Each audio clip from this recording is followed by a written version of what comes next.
El tema de hoy es redacción de textos narrativos.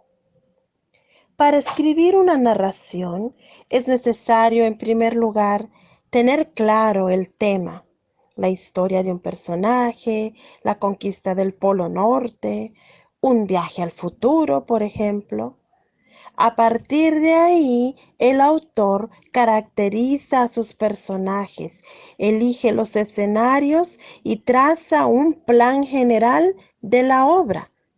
Imagina los hechos y las circunstancias más importantes y crea un esqueleto argumental que irá completando a lo largo del proceso de escritura. Estos son los pasos prácticos del proceso de redacción. Número 1. Seleccione un conflicto adecuado para la historia.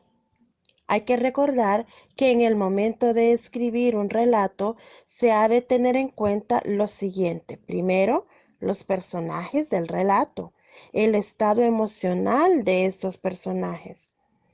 Segundo, imaginar el lugar donde se desarrollará la historia. Tercero, crear los obstáculos que los personajes afrontarán. Cuarto, establecer el orden cronológico. Y 5, brindar un final creíble. Punto número 2. Elección del tipo de narrador y punto de vista. En los textos narrativos, el autor cuenta los hechos a través de la voz del narrador. En primera persona es cuando participa como protagonista o como testigo en los acontecimientos que relata. O en tercera persona, que es cuando no participa en los hechos, sino solamente cuenta lo que los personajes hacen o dicen. El narrador es quien selecciona los hechos y los presenta de un modo determinado, según el propósito que él persiga. Él es, además, el que marca el tono de la narración, ordena los hechos, caracteriza a los personajes y guía, en suma, el transcurso de la acción. El siguiente punto es la organización de la trama o acción. Al redactar una historia, se presentan los hechos de modo que se capte y mantenga la atención de los destinatarios.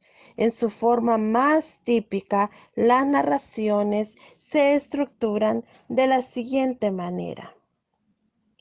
Marco, situación inicial. Acontecimiento que rompe el equilibrio inicial. Acciones. Y por último, solución a la situación final. Finalmente, debemos saber que el marco narrativo es la primera parte del relato. En él se sitúan espacial y temporalmente los hechos. Se presenta a los personajes que protagonizan la historia y se expone la situación inicial que generalmente es de equilibrio. Luego, el acontecimiento inicial es el hecho que rompe el equilibrio original y desencadena el conflicto que dará lugar a la acción. Seguido de ello, las acciones son las distintas actuaciones que los personajes llevan a cabo para resolver el conflicto planteado. Y por último, la solución supone el paso a una situación final, es decir, a una nueva situación a la que se llega como consecuencia de las acciones de los personajes.